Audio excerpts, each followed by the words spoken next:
Hey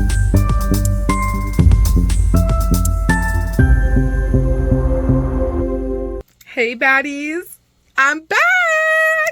It's so good to finally be back and recording for y'all once again. Yes.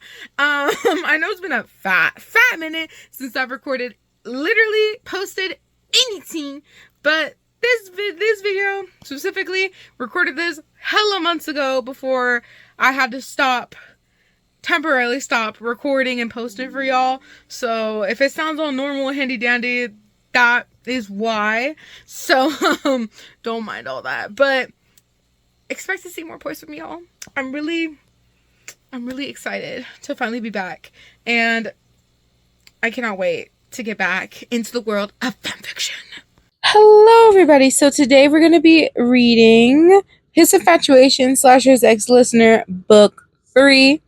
So we are currently in chapter 61, but we are back a chapter for the purpose of thy recap.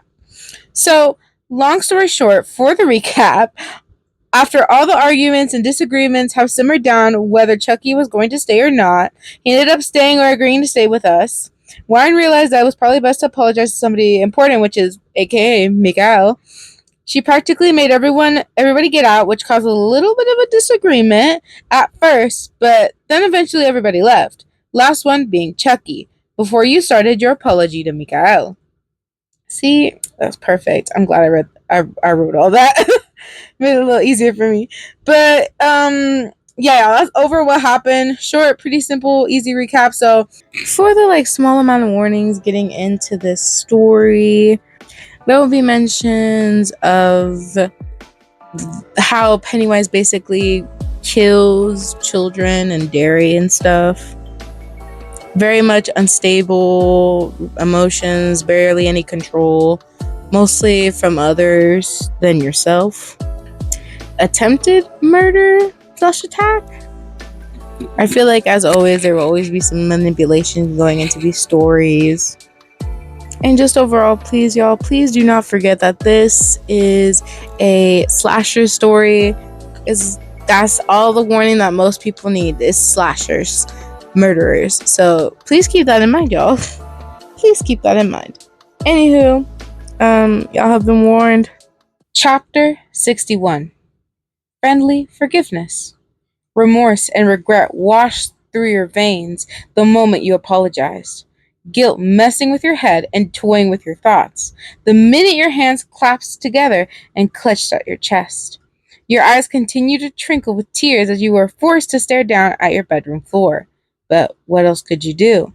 The silence and lack of notes were clear proof that he resented the way you would begin to treat him. It was obvious from the start that the apology wouldn't be enough to cover for your hurtful behavior.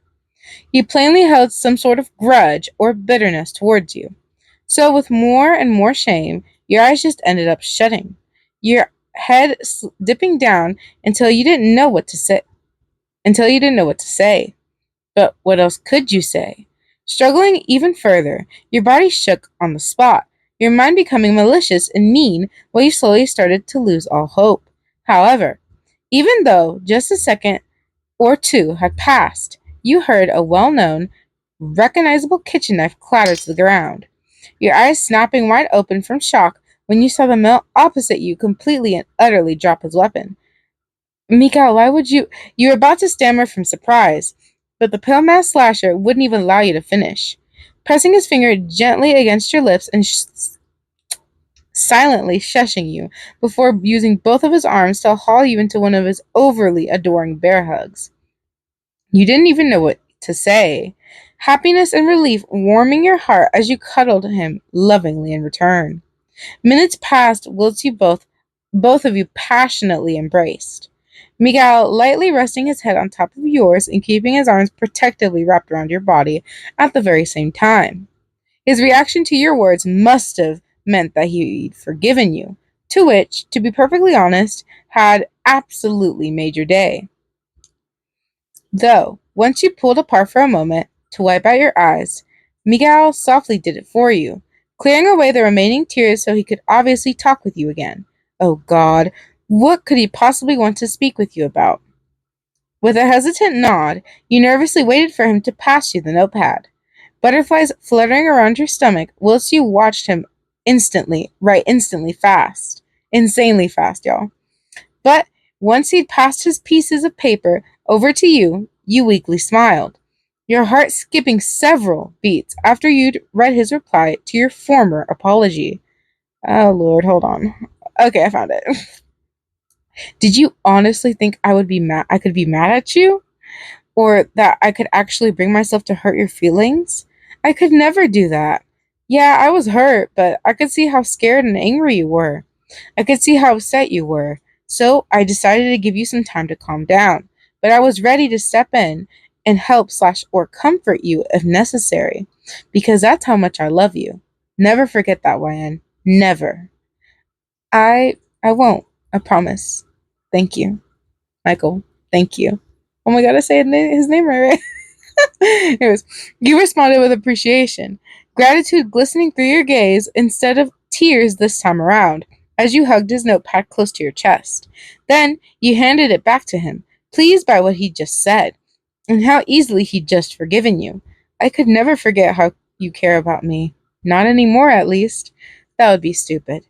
His stare towards you softened up even further when you said that, your comment amusing him after he picked up his kitchen knife from the ground and pushed it back into his boiler suit, a noticeably long pocket. But still, you weren't finished. Holding his left hand with your right one, before gently leading him into the hallway, so he could follow you downstairs like he always did. Overjoyed by your decision, Mikael stuck to your side, almost like glue. The silent stalker suddenly glaring past you. Oh crap. Yeah. You told the red-haired doll to stand and wait for you until you were finished conversing and consulting with Mikael. Glaring instantly back at him, Chucky stared with the utmost of hate, tagging along next to you as you hesitantly headed down the stairs. Though, where was all of this stemming from? This Charles Z. Ray guy had started this whole conflict with Mikael in the first place, so why was there such animosity bouncing back and forth between them now? Girl, I think we all know why, because of the whole thing, and then you accusing of Mikael, and then that whole shebang that happened. Just because he forgave you doesn't mean he's forgiven Chucky. That's a whole different ball game, girl. I wouldn't either if I was him, because I'd be like, bruh. No, I wouldn't forgive him either. I completely agree with Michael. I wouldn't forgive him either. Surely that silly little prank hadn't pissed Mika off that much. Now had it? Ah, dearest, pleasure to see you once more. I presume you finished your conversation with Michael by now? Before you could finish thinking about the silent male's feelings, Hannibal snapped you straight out of your thoughts, standing right in the middle of the kitchen door and greeting you with the gentlest of voices.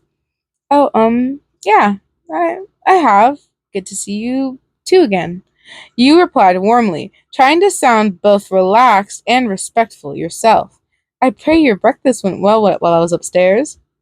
It was of high quality, I suppose you could say. Adequate in my eyes, though, as per usual. He pleasantly critiqued, shooting you a charmingly sweet smile while he criticized his own food. It was almost like he'd grown tired of it, like it bored him by this point. I see. Well, if you'll excuse me, I have to cook some breakfast now. I'd hate for it to become too late. You commented in a light-hearted fashion, brushing delicately past him and entering the kitchen yourself so you could start creating something to eat. But then, Wyatt, you're back! Norman called out cheerfully, flinging his arms around your body and cuddling into your chest within mere seconds. You didn't tell me that you were back downstairs, silly. You idiot. She just got down here, Chucky bluntly mentioned, somehow managing to sit on top of the kitchen counter from behind and swing his plastic legs uncaringly. How was I supposed to know that? Norman snapped back furiously, his mood switching abruptly from excited to enraged. I just got here. If anything, you should be the one who shouldn't be here. So you're the idiot, not me. Hey now, let's not start anything this early in the day, you quickly protested, placing your hands on the unstable slasher's shoulders and squeezing them both soothingly. You know he's just trying to rile you up, right? So let's just Enjoy breakfast like we always do, okay? But he called me an idiot! Norman sobbed with a hysterical attitude, acting as though he'd just been physically assaulted or realistically attacked. I get that. I really do. And it was mean, but wouldn't you rather have something to eat and spend some time with each other instead? You sympathetically suggested, your sudden recommendation winning him over, while spinning his emotions back around at the very same time. Do you really mean that, YN? That depends. Do you not believe I mean that? Of course I believe of course I believe that you mean that. Then let's cook some breakfast together. Chapter 62. Increasing insanity. Okay. Norman bursted out brightly, his bubbly behavior making it seem as though he never remembered Chucky's insult whatsoever. In fact, his overexcitement even caused the doll to grow confused, opening his mouth to purposely taunt him more. But then you swiftly placed a finger to your lips and silently shook your head, not wanting him to strike up any more unnecessary conflict. Ryan, is everything all right? You're sort of just standing there. Do you not want to cook? Is that it? You don't want to, you don't, if you don't want to, you don't have to, you can always just say so. Norman worriedly assumed, his frantic panicking and overall concern making him come to a random conclusion and freak out rather than letting you explain within a few minutes. Norman, relax. I was just spacing out. Of course I want to cook breakfast with you. I'm sorry for making you stress out. I just wasn't focusing. Guess I still need time to genuinely wake up. You lightly joke, blaming yourself as you wondered how Norman was able to blank Chucky out completely. He's obvious just he obviously still saw him sitting on the counter. So why did he maybe his mental state and mother had just forced him to forget the childish argument those two had previously gone through. That was probably a good thing though, when you thought about it. But still, it didn't sound like a very healthy condition to have. Honey bun. Another familiar voice hummed out to you passionately, scooping you straight into an instant bear hug of their own, and therefore making you smile. Pennywise. I honestly thought someone was wanting a honey bun. Hey there, Penny. You tenderly greeted, turning around so that you could hug him properly in return. How have you been in the span of just a few hours? You feeling okay? Better now that you're around, sweetie. The clown answered you affectionately, his gleaming golden eyes starting to glisten with an insane amount of intense love and admiration. I mean, I just missed you so much. It's just that I couldn't stand it. I couldn't make it stop. If you're not going to be around me, I feel as though I'm like losing my mind. What the fuck is wrong with this guy? Chucky mumbled to you uneasily, clearly becoming creeped out by Penny's overly obsessive behavior. He high or something? Me? High? Excuse me?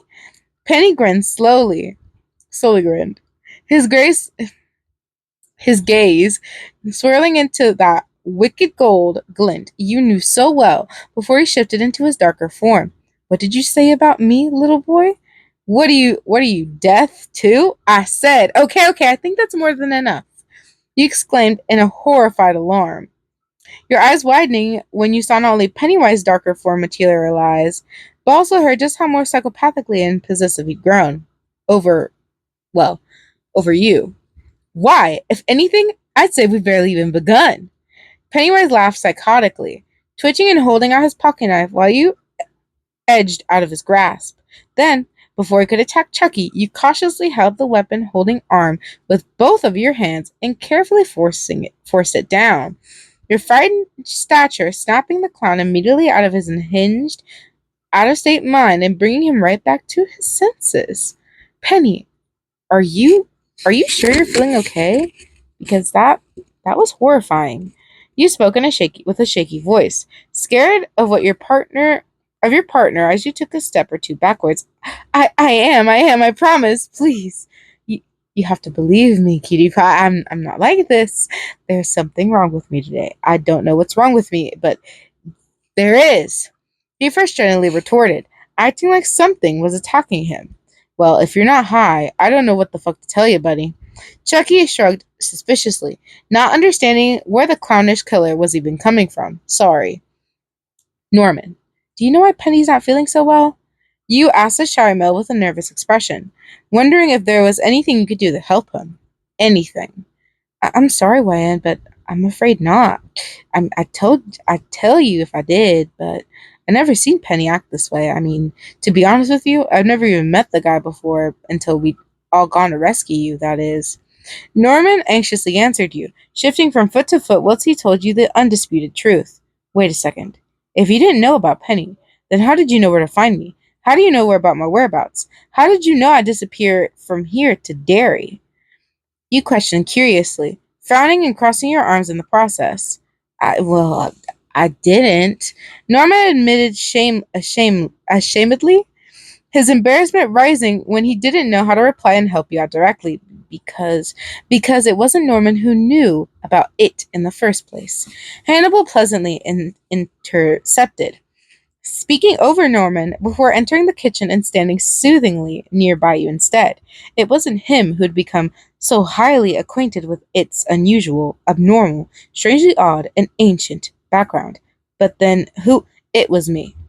Telling you the truth, the psychiatrist moved Penny carefully to the side and therefore gave you the correct space you needed, sending you another one of his sweet, charming smiles while while continuing to carry on. But enough of that for now. You wished to create some breakfast this morning, didn't you? Be a shame if you missed out on said food this late. Besides, I give you my loyal vow that I'll explain completely everything to you. Once you wrapped up your food, it was you? You blankly repeated, stunned and surprised by Hannibal's words. But how? How could someone like you have possibly known from the local environment of Derry, Maine? The current location's about where I was. That doesn't even make any sense. I have my secrets.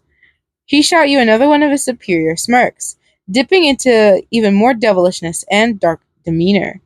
However, I did promise to tell you everything later on. After all, so soon as so soon as you're done eating for the morning. Just let me know, then we'll talk. Oh, sure. You stammered from shyness, your heart beating fast, and your eyes open wide as you attempted to calmly compose yourself. I'd just like to get something to eat first. Chucky, would you like anything specific? Or are you not particularly picky? I don't mind either way, it's just that you're asking if I want to join you. The Lakeshore Slasher inquired soullessly, his sarcasm rising as he gave you a casual shrug in return. Well, excuse me for not knowing your preferences, you huffed in exasperation, rolling your eyes at his random reactions and doing your best to ignore his erratic attitudes. All I meant was, may as well, got nothing better to do. The other six won't let me hurt you anyways, he added with annoyance, still swinging his legs back and forth between the kitchen counter, but like nothing but a little kid again.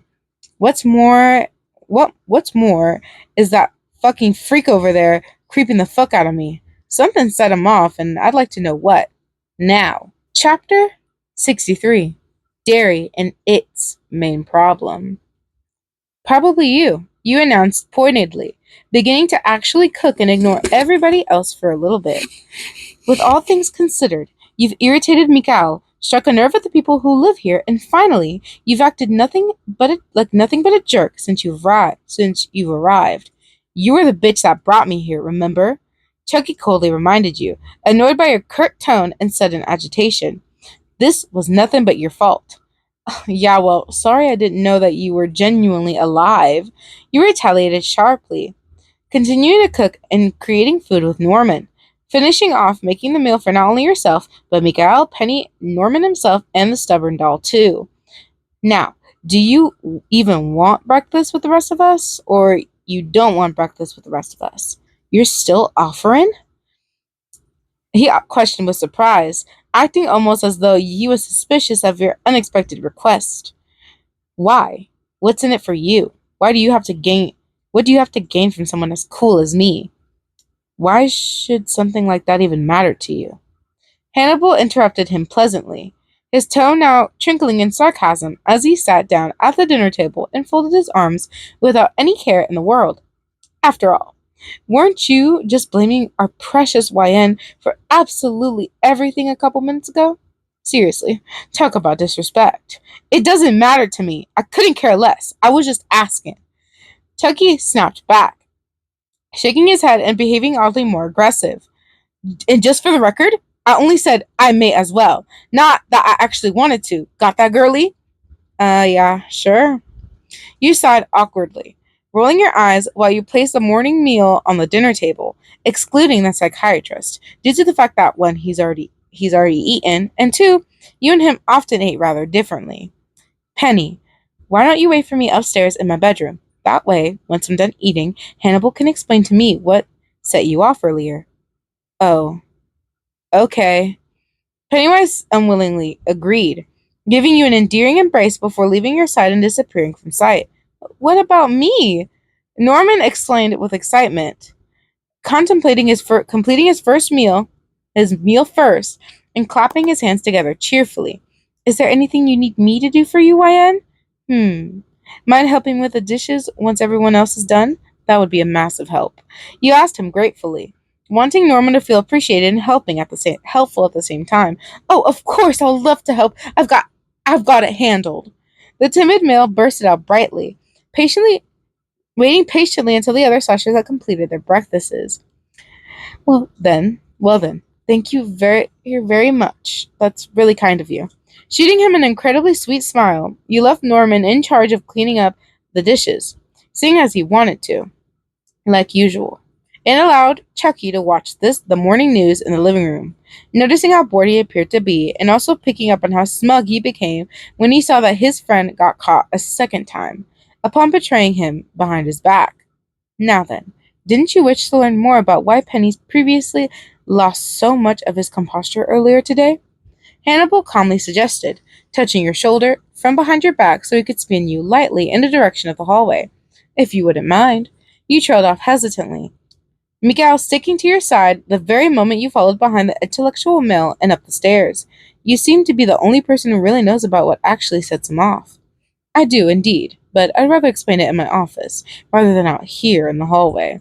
The dark-haired psychiatrist responded with nothing but the highest of respect, leading you directly into said office the minute he told you that. Oh, okay. Dipping your head as a nod, you followed him inside and sat down, suddenly feeling strangely out of place and incredibly small. So, do you know why Penny was acting so sporadic before breakfast time? I would have thought the conclusion would have been rather obvious. As the saying goes, the answer was hidden in plain sight. Hannibal mentioned with amusement, chuckling after he mulled over the former subject and wondered how exactly he should explain it. Oh. You replied in a humiliated fashion, feeling slightly embarrassed by his playful teasing and unpredictable taunting. I guess I hadn't thought about it that much. I suppose I can't judge you too harshly for not understanding. After all, it's been going on for an unlimited amount of years, billions upon billions of generations. That creature can't help but lose control every now and then. He carried on casually, his words striking you as though he couldn't care less about Pennywise's prior past and history. Can't help but lose control. You slowly echoed, your gaze twisting into a frown while you attempted to understand what he completely meant. So he loses self restraint in in the same sort of way that Norman does? In a sense, Hannibal thought back to it gently, clasping his hands together as he mused over the topic at hand. But its characteristics, personality traits, mindsets, mood swings, and overall emotions are exceptionally different when it comes down to any other mythical creature I've ever actually seen. You say, in a sense. So, what does that mean? You suspiciously quoted the brand new piece of information throwing you off and causing you to therefore narrow your eyes.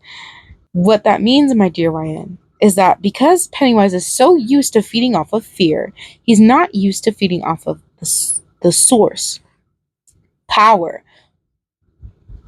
or means of whatever he's feeding off of now.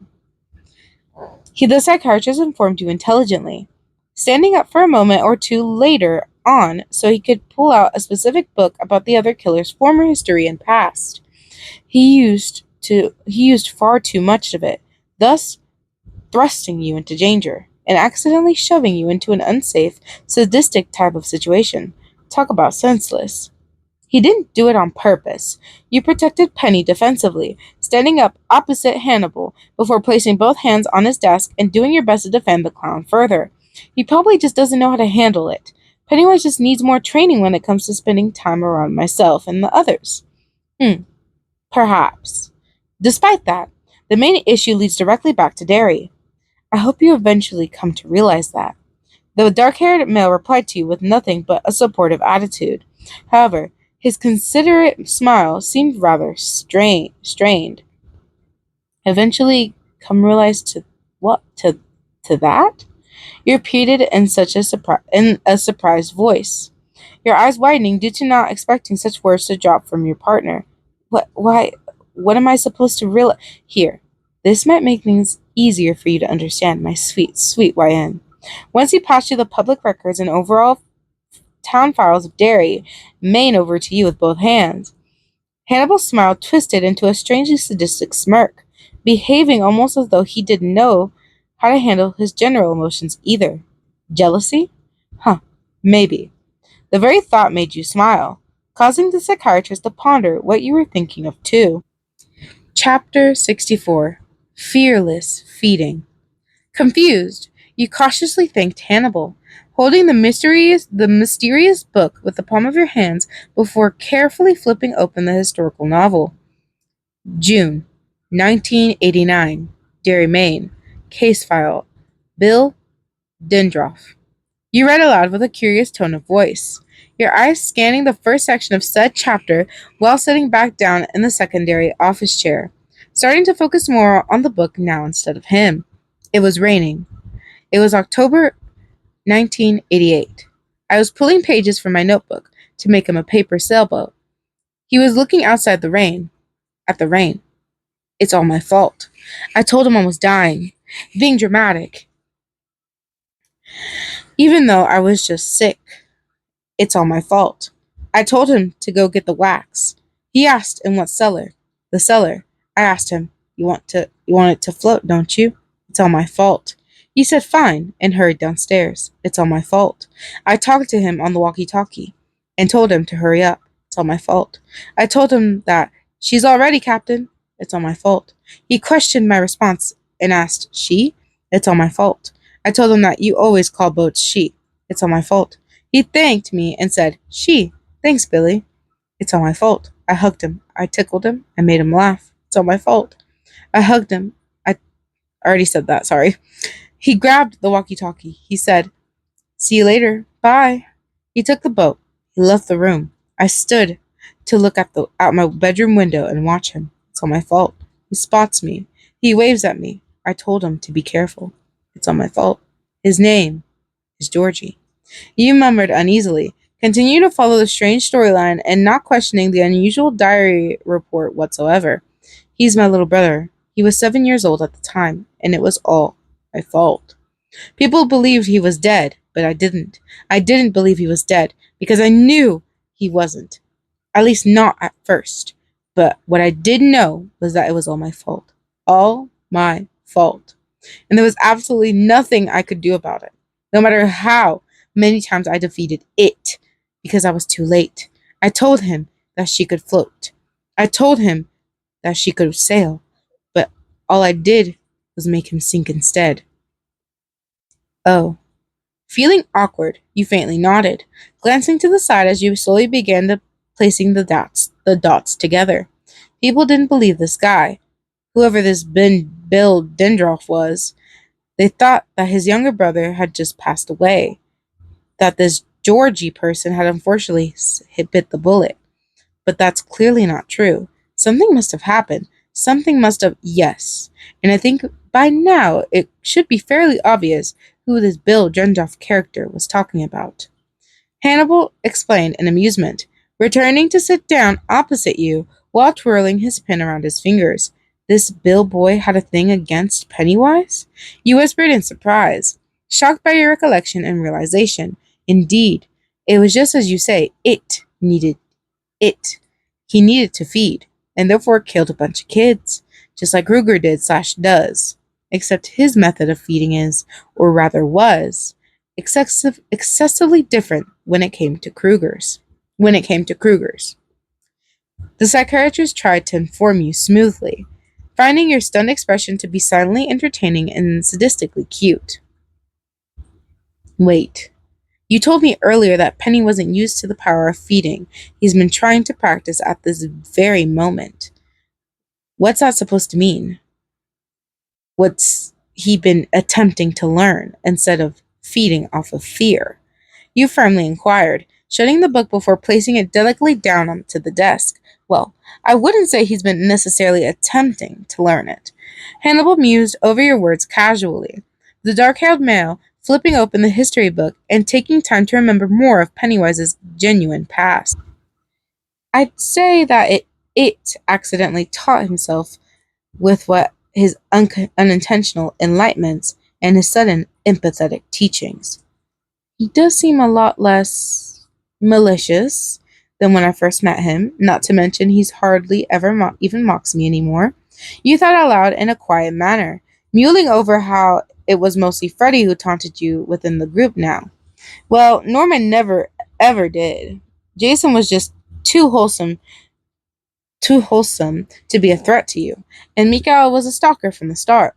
Not to mention how overwhelmingly obsessive Stu and Billy had begun to behave. Speaking of which, I hate to interrupt our most recent conversation, but what time is before you could even finish talking to Hannibal, a few knocks suddenly sounded at the front door, reminding you to eternally curse and sigh on the inside.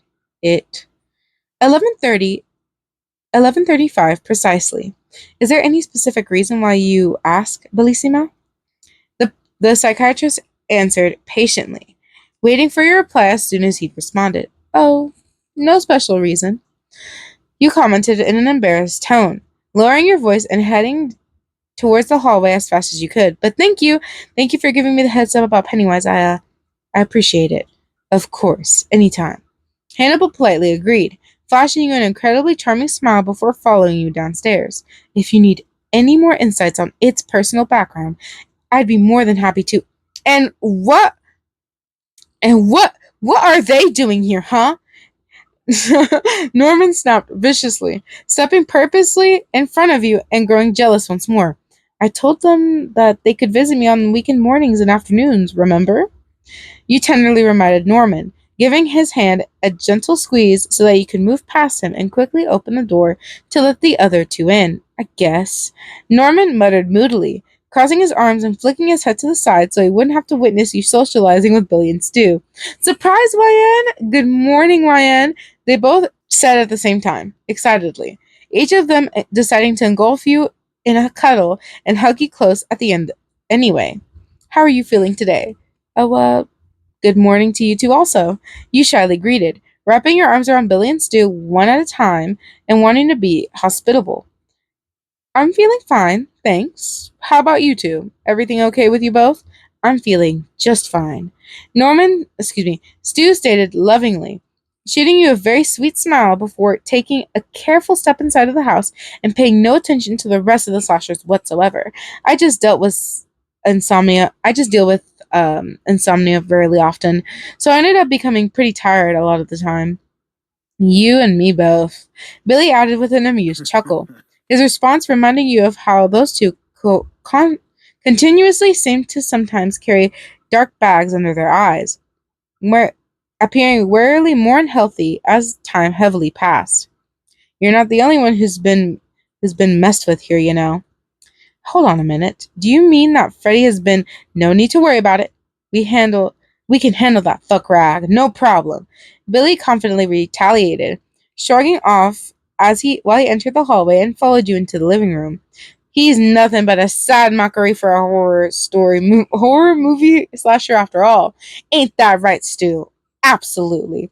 Stu chipped in smugly, siding with Billy and insulting the Dream Team without a second thought. Just a faker. Well, I'm sure Kruger will be positively delighted to hear that. Hannibal angelically announced, leaning against the doorframe before focusing his attention back on you, smiling. Don't you agree, YN?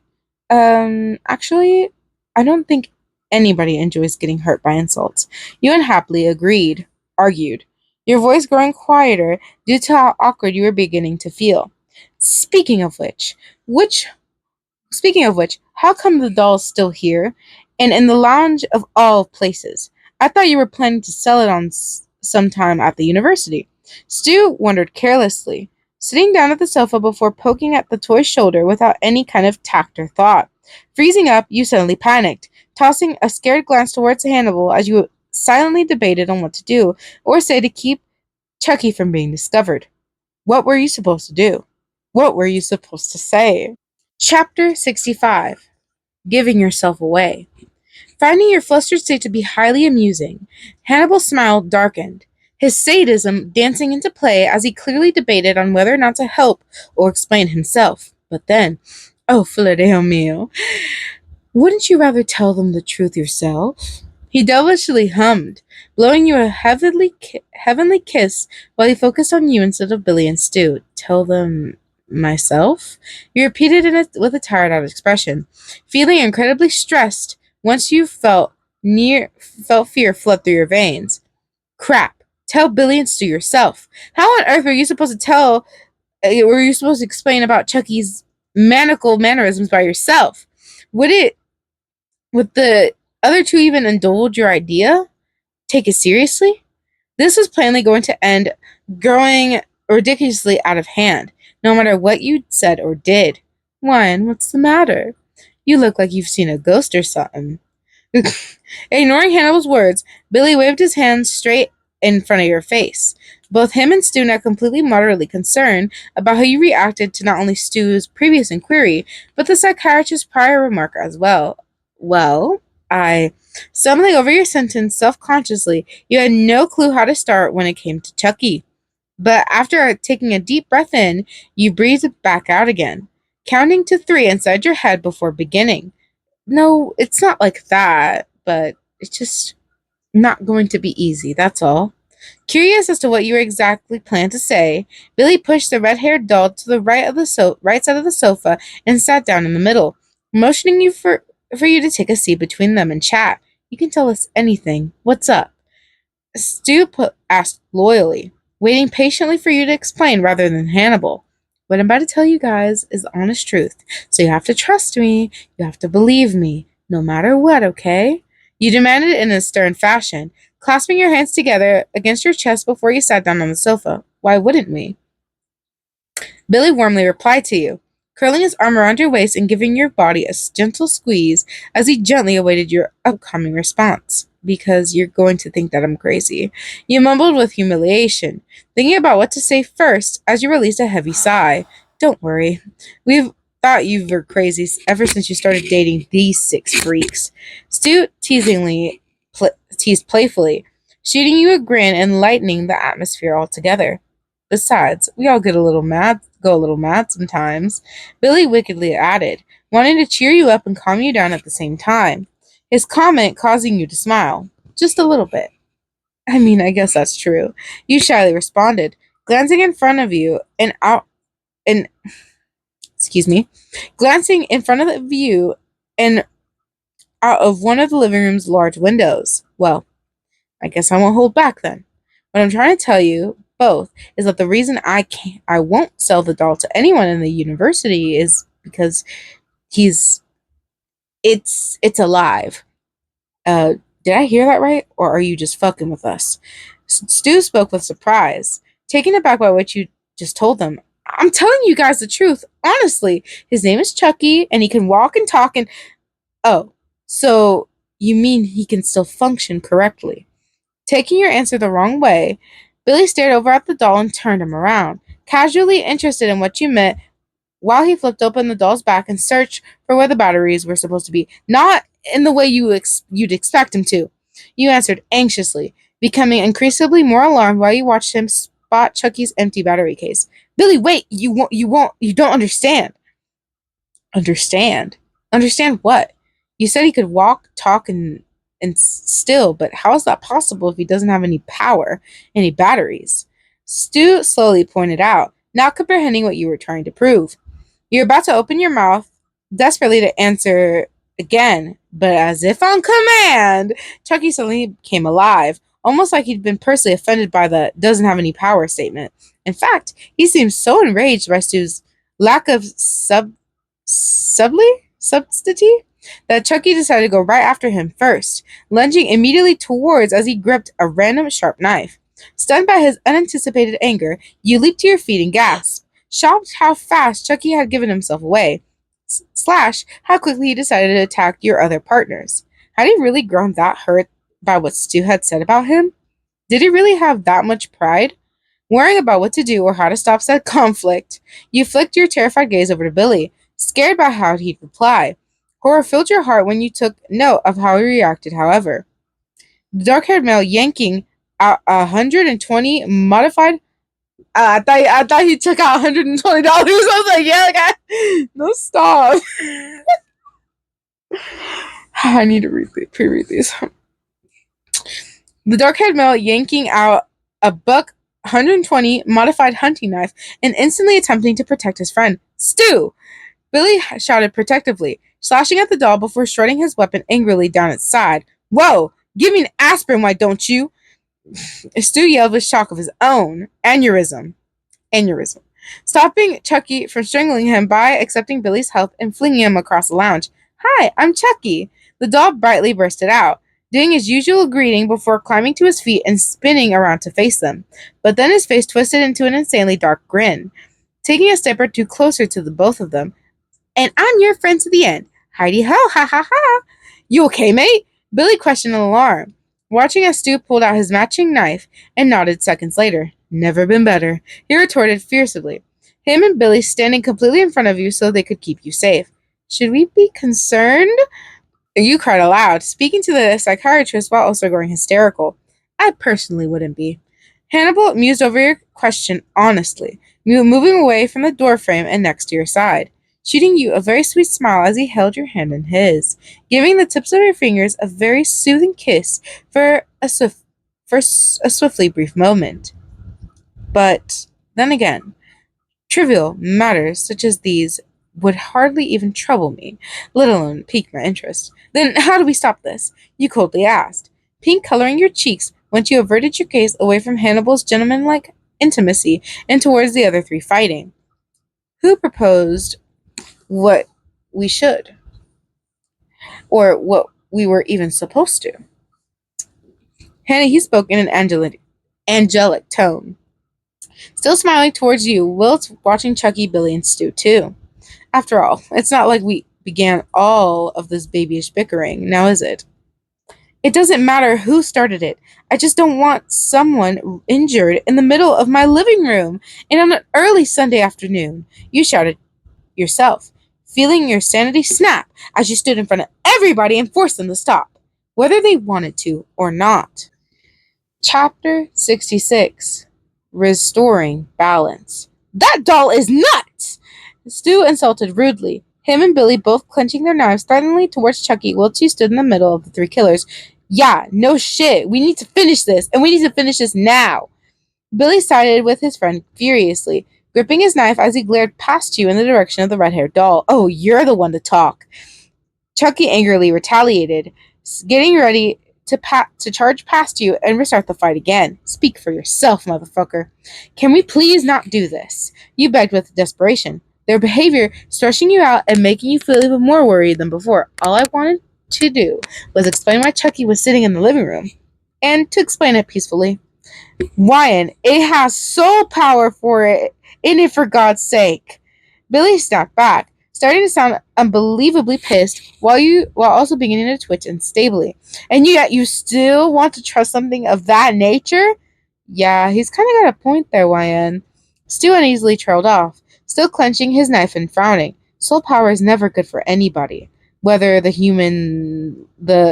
living humans things human, inhuman, humane, or inhumane. It just doesn't matter. It goes way beyond that. So, why does it matter? Freddy and Penny both use soul power, and that's never bothered you before.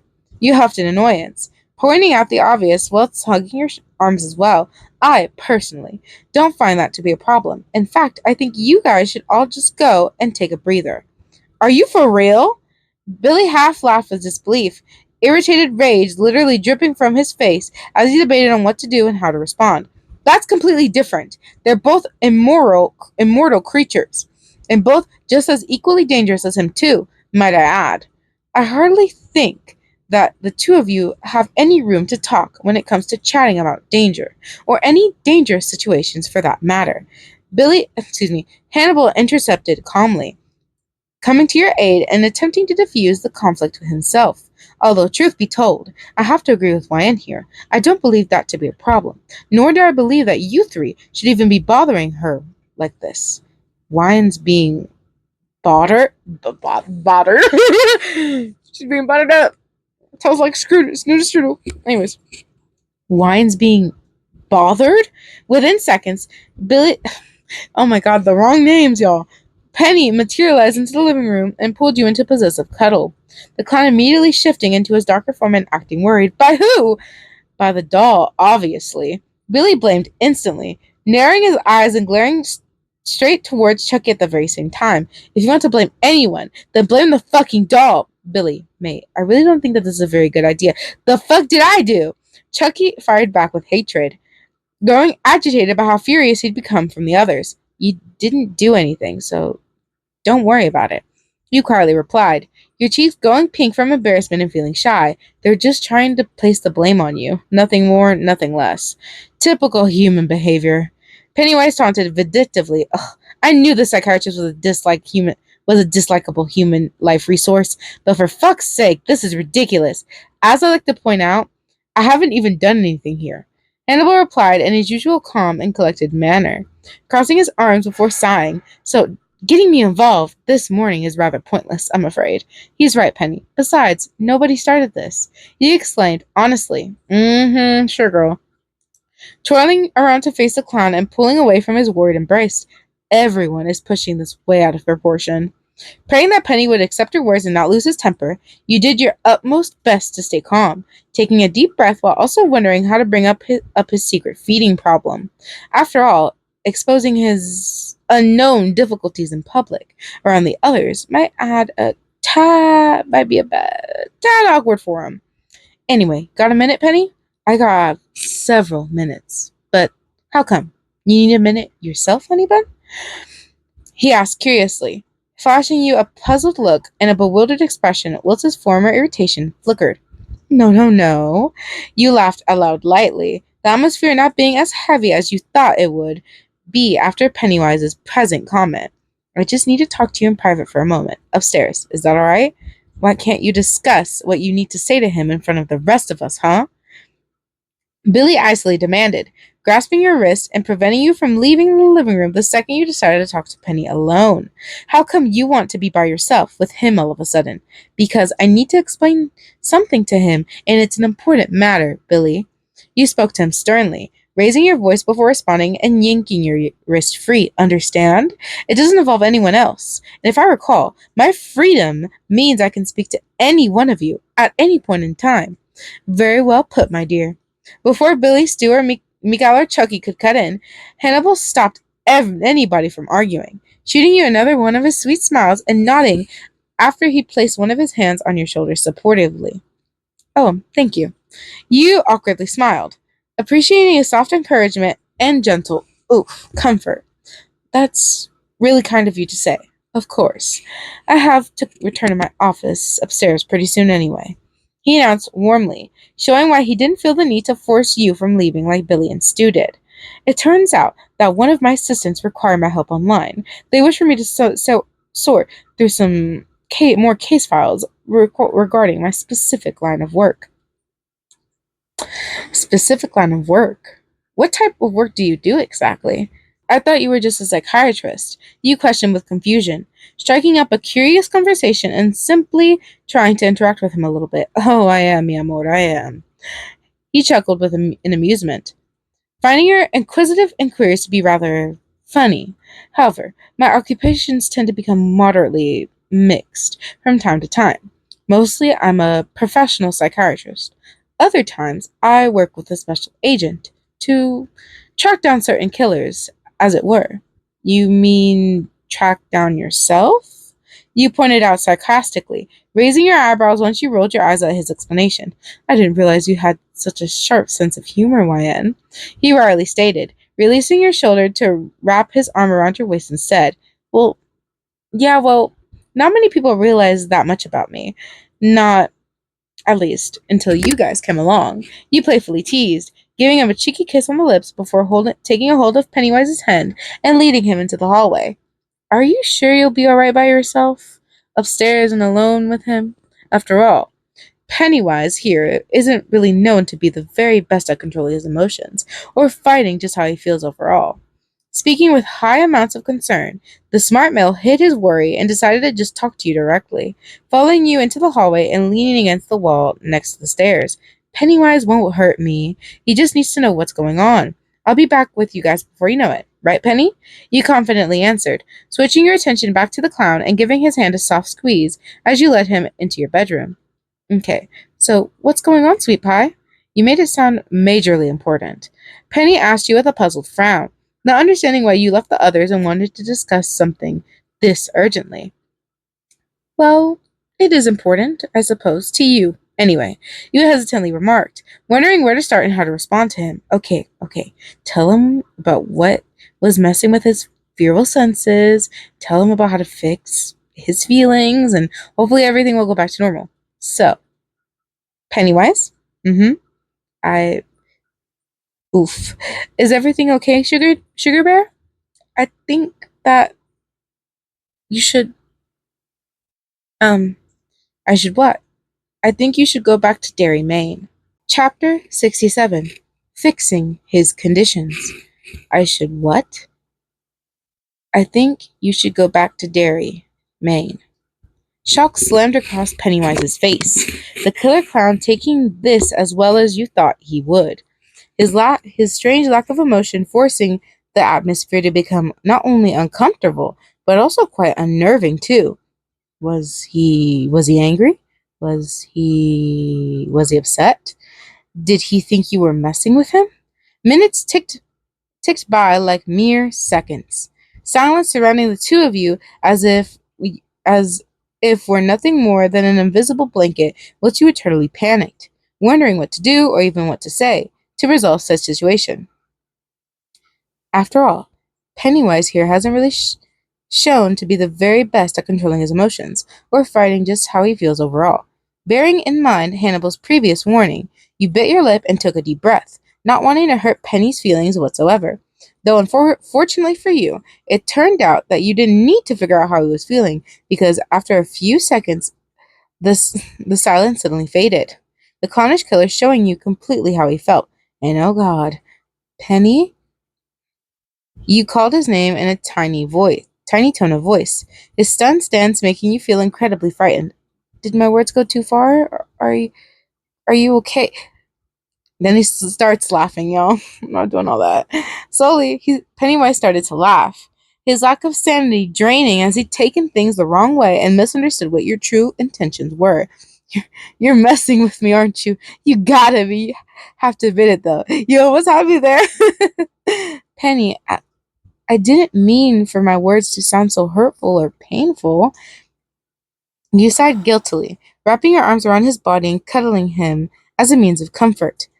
Or anything like that. Seriously, I didn't, but you have to understand where I'm coming from here. I mean, I figured out what set you off before breakfast today, what made you feel so different earlier. Hannibal told me. I knew it. I knew that motherfucker would try and get me out of this house somehow. Pennywise shrieked unstably, shifting into his darker form and placing the blame on the psychiatrist almost immediately. What? No, Penny! This wasn't even his decision. It was mine. You shakily panicked, wondering about how badly the conversation seemed to be heading. I was the one who thought it would be better for you to head back to Derry for just a little while longer. You? But why? That doesn't make any sense, he stubbornly exclaimed, curling his arms tightly around you in return to your former hug. You love me, I know you do. You never try to kick me out of this house. Of course I wouldn't. You reassured him hurriedly, letting him keep you in a loving embrace and express his emotions that way. That's not why I decided that it would be best for you, Pennywise. I thought it would be better for you due to your physical conditions. My physical conditions? Pennywise blankly repeated, bewildered by what you were trying to share with him. But I'm not hurt. I'm not injured in any way, shape, or form. I know, Penny. The reason why you lost it back in the kitchen was because of something else. You told him with an anxious expression, wanting to break it down to the clown in the least cruel way possible. Something different than what we thought. I lost it because of the others, didn't I? He announced manically, his insane laugh coming into play yet again as you freaked out and chose to pull away from the hug. Didn't I? Well, it was a 50-50 there, I guess. This is all because of them, Pennywise shouted ragingly, materializing a pocket knife into existence and gripping it just like he had this morning. They're trying to make you get rid of me. They're not. You're doing it again, Pennywise. You yelled back, clenching your fist and holding in scared tears. You're losing it. Just like this morning. I thought you should go back to Derry. It was me, all me. Want to know why, huh? And then he starts laughing again. I'm not losing it. I haven't lost it. Not in the slightest. I can prove it. I promise, sweetheart. I can. The unhinged clown giggled strangely, laughing off his anger before swinging his knife around without any source of safety or justification. Penny, you stammered in horror, taking a step back or two backwards and hugging your arms. Look, I know you're angry. I know you're upset, but this is something you need to be told. I'm sorry. I don't know how else to tell you this, but going back to Derry is the best thing for you. So you want me to leave? Is that it? Penny snapped tearfully, his insane giggling switching back to furious fighting. You're kicking me out. I'm not real. I'm really not. I'm not. Please, you have to believe me. You tiredly begged, your exhaustion and stress levels rising while you hid your face in the palms of your hands and fell to your bedroom's floor. Those aren't my true intentions. They aren't. I would never want to kick you out. Won't you just trust me on this? Ryan, are you crying? Before you could finish your sobs, Pennywise interrupted you, alarm twisting in his gaze into one of astonishment instead of his past insanity. I thought you wanted to tell me something important. I don't understand. Why are you on the floor, honey bun? What's wrong? What's the matter? You didn't believe me. I tried to tell you I did, and I only wanted what was best for you. Struggling to speak, you couldn't even look at him. Tears slipping down your cheeks whilst you became tired out and nervous. Penny, you lost it again. You scared me. Please don't do that. Please. What? I don't remember that. We haven't even talked yet. Penny replied with surprise, worried when you brought up what had previously just happened. Oh no, sugar. Please don't cry. I'm sorry. I'm so sorry. I would never scare you on purpose. After apologizing, he bent down and pulled you back into another bear hug, wiping away your tears as delicately as he could with his hand's forefinger before resting his head on top of yours. But you were laughing insanely. You were blaming the others for what I'd said. You were swinging a knife around and giggling. You reminded Pennywise unhappily, hugging his chest and telling him precisely what had occurred beforehand. So I made you cry? The clownish killer miserably repeated, unable to believe it as he waited to hear more of what you've gone through. All I did was tell you the truth, to tell you what was making you lose it and what would help fix it. But you thought I wanted to kick you out. You brought up wearily, wondering if you could tell him the truth now and whether or not he'd accept it this time around. I'm sorry. I'm sorry. I've never even I've ever even accused you of that. I know you wouldn't. Whatever I said, whatever I did, it was probably because I was scared. He admitted quietly, his hug tightening while he expressed how he would have felt in return. How he would have felt in return. You were scared? You timidly quoted, taken aback by his response and by what he meant. How so? You weren't acting scared in the slightest.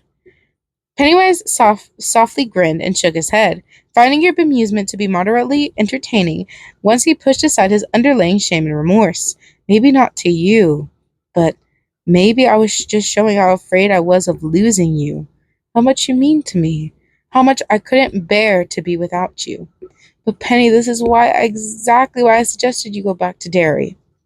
You told him carefully, feeling massively apprehensive after telling him what you told him the first time, because the reason you're beginning to lose it is because you can't control yourself here. The way you're feeding, you're not used to it. You're not well suited enough to feed here. It's throwing you off. But I'm already finding food here. I'm fine. Pennywise defensively argued, his stubbornness flaring up again due to him not wanting to leave your side. It won't be forever. I just think you should increase your time over there instead of completely feeding over here. You consoled him gently, already calming down yourself and managing to climb to your feet. You can already tell yourself, though, can't you? You can tell that you're not gaining enough energy simply through this town. Really, I'm fine. Finding it hard to argue, he stood up too, feeling hurt and hanging his head as he spoke with you, not finding in his heart to shift back into his darker form. Penny, you can still visit me. Won't you do this for me? Pretty please? All you need to do is bounce back and forth between Derry and here. You'll feel much better once you gain more energy. Trust me. Switching back to your regular feeding tactics will help you recover faster and help you to regain control over what you can do. It'll fix what went wrong. You tenderly explained, seeing how hurt he'd become and placing a hand softly on top of his shoulder. But if I were to leave, I'd see you less. The others would see you more, and that's just not fair. I wouldn't get to stay by your side as much. Bouncing back and forth would mean that we wouldn't be able to spend as much time together. Penny concluded sadly, clenching his fist and staring at the ground with nothing but despair. Hey, like I said, you can still visit me. You attempted to cheer him up lovingly, grasping his hands and giving them a comforting squeeze. This isn't indefinitely. Bouncing back and forth just means from time to time. You enjoyed feeding in Derry, didn't you? It's not like I'm choosing anyone over you. I'm going to miss you too. I did enjoy it. Pennywise slowly agreed, his behavior cautious and wary as he mulled over your decision for him. And bouncing back and forth wouldn't be that difficult for me, I suppose, but will you be okay without me? As long as you promise to meet up with me. You remarked with a hint of mischief, finding his actions adorable after he let go of your hands to drag you back into another possessive hug. And don't forget about me while you're over there, okay? Never. He vowed loyally, his hug affectionate and endearing. I'd never forget you. In fact, I'll be back before you know it, sweetheart, as soon as spiritually possible. Better get started then. Wouldn't want you to get even more hungry than you already are now, would we? You messed jokingly, hugging him back and feeling relief flood through your veins after you realized he was agreeing to your proposition. I guess not. Penny sorrowfully chuckled, promising a second time to be back as soon as possible, and that he won't be gone for long. But then, after he'd said his obsessive farewells and given a few more cuddles, he finally vanished from sight, beginning his bouncing instead of merely staying in your hometown. Chapter 68. Deathly Destruction. Having him spend more time in Derry had to be the best decision, though, right? It was difficult convincing him, stressful making him shift back into his regular form, and a little lonely having to say goodbye in the end. However, at least he'll be able to recover now, both from his unhealthy nutrition and unexpected outbursts. So with that, you left your bedroom and shut the door behind you, heading downstairs so you could socialize with Billy, Stu, Norman, Chucky, and Mikael again. You would have spoken to Hannibal too, but for some reason he wasn't in the living room with the others. Guess he left to communicate with his assistants online and complete his prior tasks like he was planning to do. Everything would be okay from now on, as long as Norman wouldn't let his jealous streak strike up against Billy and Stu, and those two wouldn't destroy Tucky, and he wouldn't pull any more pranks on Mikael. Speaking of which, YN, you're alive, you're alive! Norman cried aloud cheerfully, racing toward you as he flung his arms right around your waist. Oh, thank goodness you're alive. I was so worried about you. It's good to see you too, Norman, but like I said, I wasn't in any danger up there. You warmly reminded him, not wanting them to think that Pennywise was a threat while you wrapped your arms around him in return. You sure about that, girlie? Because whatever that thing was didn't really sound like it was very stable up there.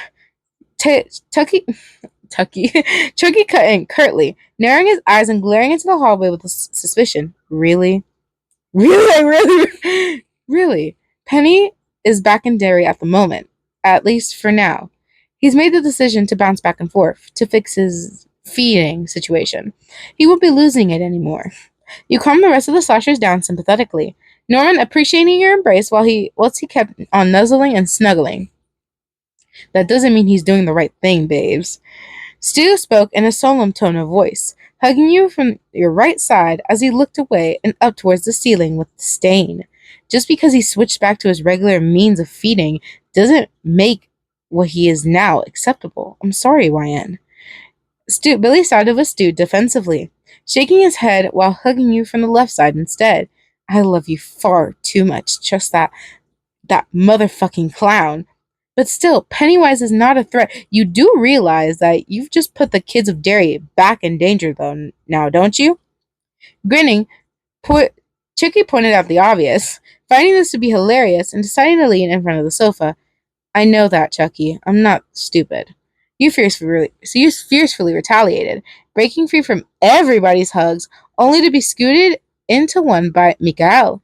Of course, you'd get a hug from him, considering he'd 100% want a cuddle. I know what I've done is basically murder, and I know what I've done is unbelievably selfish. But I had to save Pennywise, and if I hadn't offered Derry my English, and if I haven't offered Derry MAINE back to him, then Penny would have. Before Chucky, Norman, Billy, or Stu could respond, Mikael pulled out his notepad and unwillingly broke apart, plainly not wanting to push away from his hold as he roughly scratched down his thoughts on the matter. You did what you thought was right, but there is no right or wrong. Not anymore. If you thought that telling Pennywise he should visit his hometown more often, then that was your call. I'm just sorry you had to deal with that shit. He's one stubborn son of a bitch. I'll give you that much. But you're stronger, YN. You're stronger. You're smarter. And you're more special to me than anything else in this entire world. But you are not selfish, no matter who tells you so. Got it? You are perfect in every way, shape, and form. Nobody's perfect, not even me. You smiled playfully, holding back a light laugh and hugging the notepad closer to your chest with both hands once you finished reading what he'd written. But I think I got what you were going for. So thank you, Mikael. Thank you. I won't forget. I promise. I won't. After responding, you passed the notepad back over to the silent slasher and watched him tuck it into his boiler suit's pocket just like usual. Mikael resuming the tight snuggle and resting his head on top of yours as soon as he possibly could. So then, how'd you get the clown to just leave the house, huh? Chucky asked you curiously, flashing you a confused frown before crossing his arms. Does it really matter, man? Billy hatefully retorted, grasping his knife and already showing his dislike for the doll. Yeah, just drop it, mate. Damn, they hate this doll. Stu added coldly, reaching for his own weapon and behaving overly protective towards you. Whoa, whoa, whoa. Chill the fuck out, you little shits. I was just curious. The ginger-haired doll spoke darkly, clutching his knife just like the other two before pushing himself off the I was about to say soda. Oh, goodness, my English. Before pushing himself off of the sofa. Okay, well, why don't you shove that curiosity straight up your ass? Billy snapped back in a bitter fashion, wanting to head upstairs and leave the living room. Because I haven't fucking done anything, you sons of bitches. Chucky spitefully snarled, despising Billy and Stu just as much as they did. Now that's a joke. Stu laughed at him nastily, moving forwards and holding his knife out without a second thought. You messed with our girl. You attempted to kill me, to kill Billy. Bet you tried to kill YN at some point now, didn't you?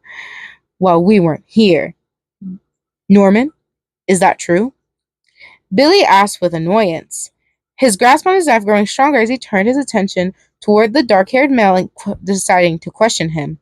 Did this bastard try to kill YN whilst we weren't here? Chapter 69. Babysitting. Tradeout. Yes.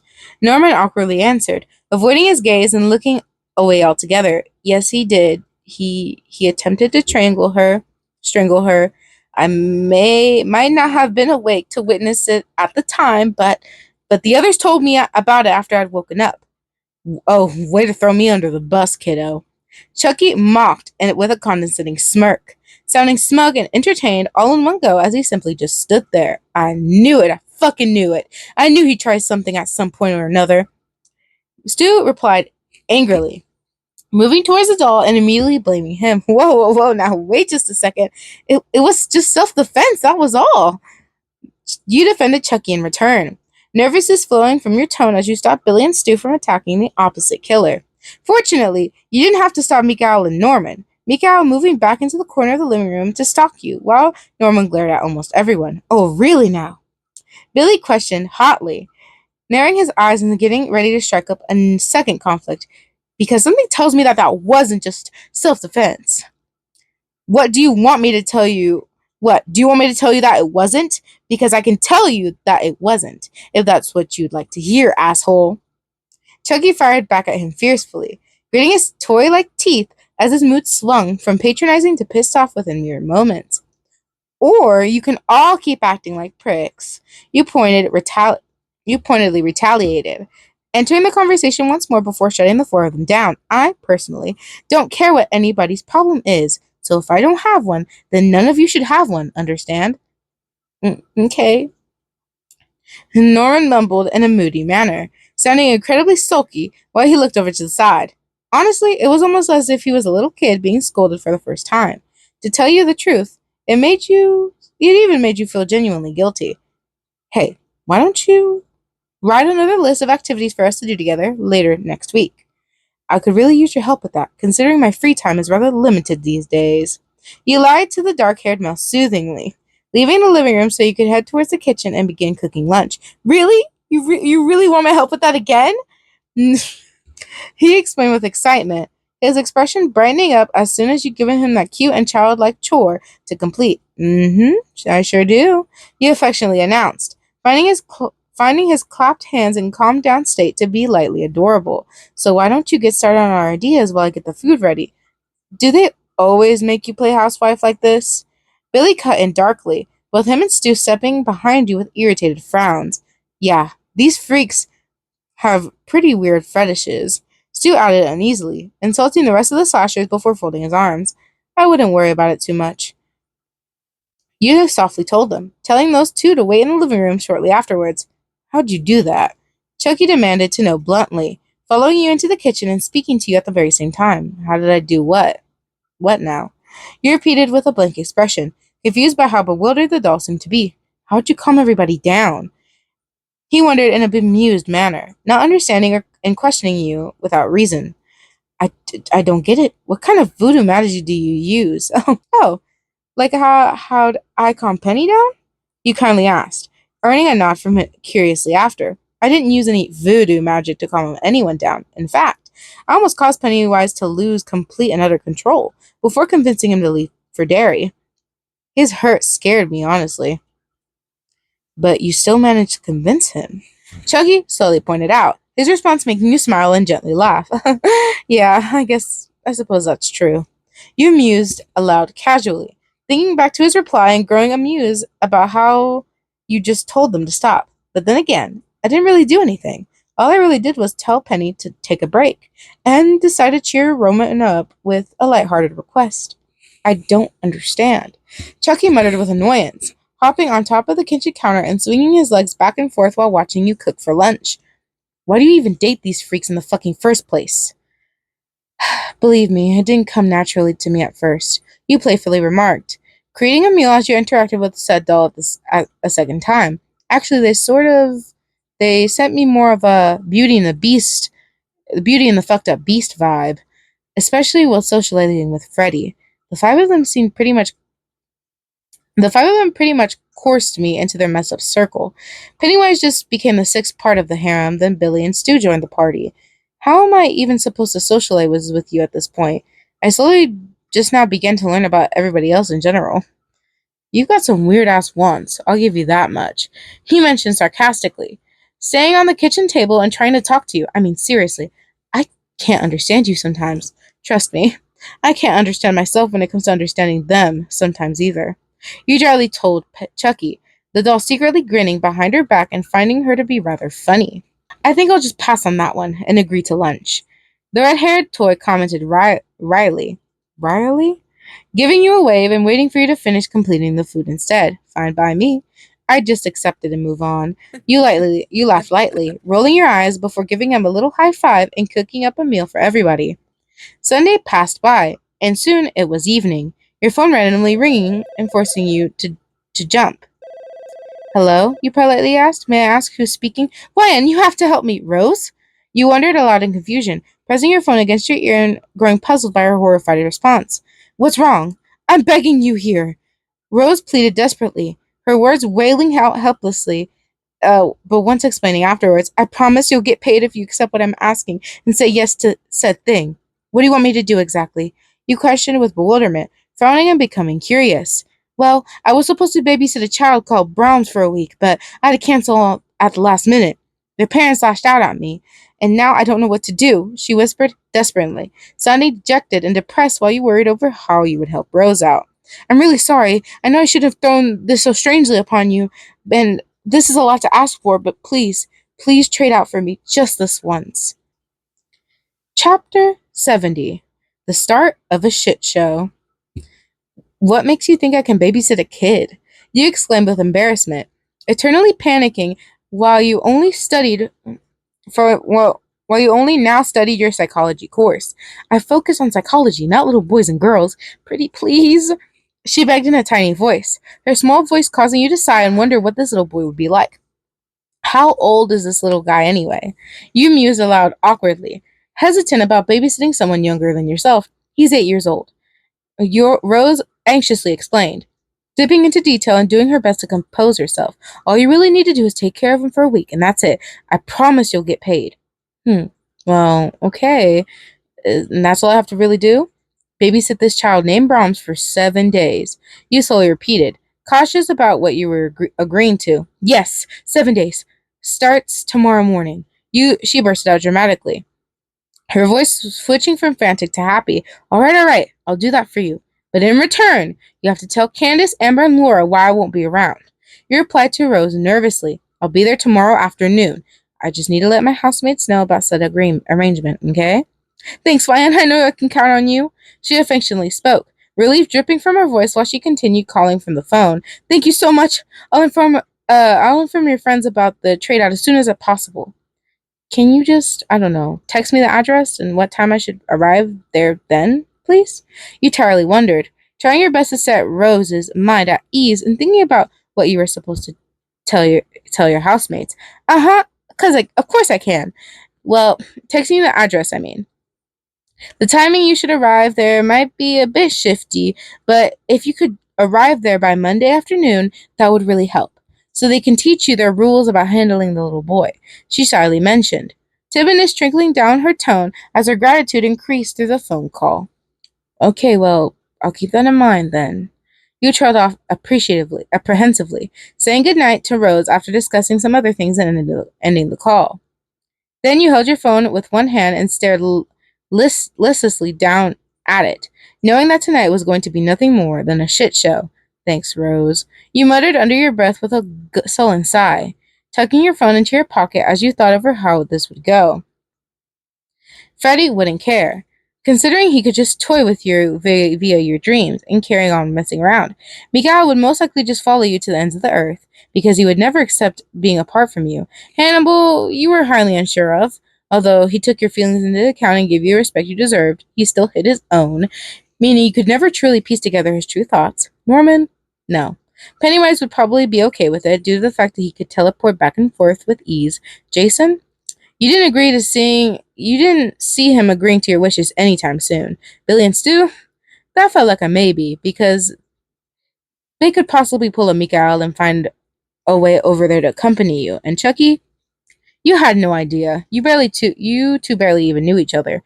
He wouldn't even care, shrugging it off and acting indifferent instead. So, yeah, that was that. However, you should still announce your plans, remembering to promise your partners that you return up after 7 days. Oh, Lyanne, you done for the day? Stu mischievously called out, his sentence questioning you from behind, whilst he and Billy stood in the hallway after you were done speaking with Rose. Yeah, I thought that the three of us would have more time to spend together tonight. Billy suspiciously thought aloud, watching you turn around to face them both and instantly sounding somewhat displeased. I know, I just have to tell everybody something. That's all. You fearfully trailed off, hugging your arms together and doing your best to keep this whole thing under control. Tell everybody something. Billy quoted cautiously, frowning while folding his arms. And just what would that be, huh? You wouldn't be thinking of breaking up with us now, would you, YN? Stu interjected with false hope, tilting his head to the side and pretending to misunderstand your behavior just like his friend. What? No! You retaliated in a panic, rejecting their speculation the second they brought up said proposition. Why would you even think that?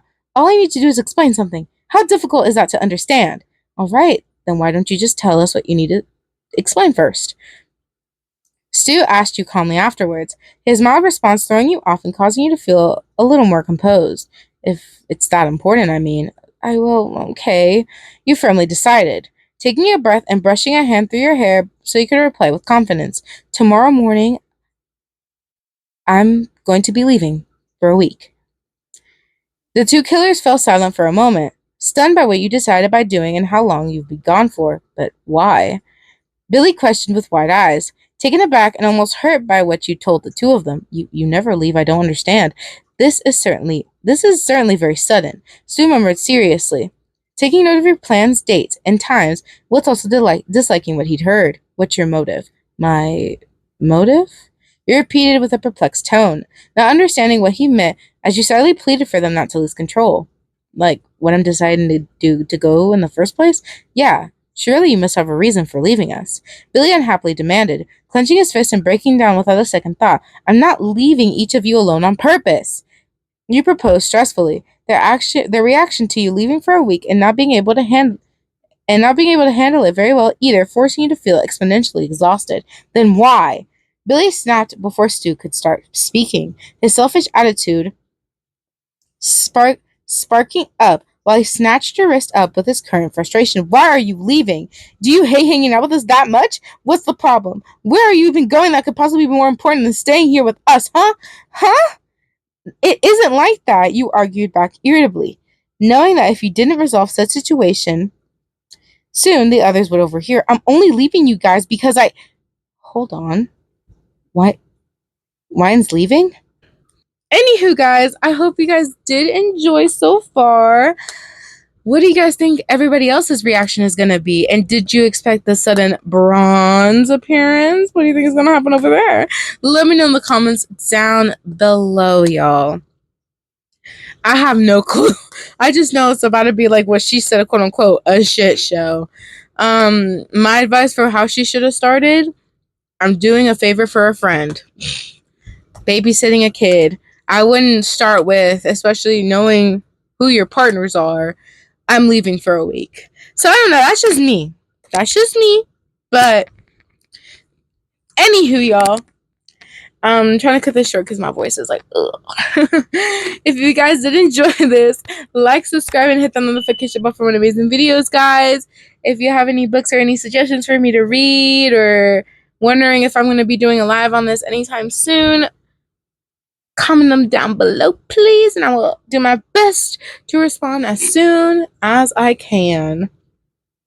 This story, I think, is a little longer than usual, but it's because it hasn't been like a hot minute, but like this story is way behind schedule to be finished. So we gonna get through this one way or the other, y'all. We gonna stay strong and we gonna go to the other book because they have a fourth book as far as I'm concerned. But we got this, y'all. We gotta stay strong. Anywho, I love you guys. I appreciate you guys, and I shall see y'all in the next futuristic video, y'all. Bye and peace. Stay safe.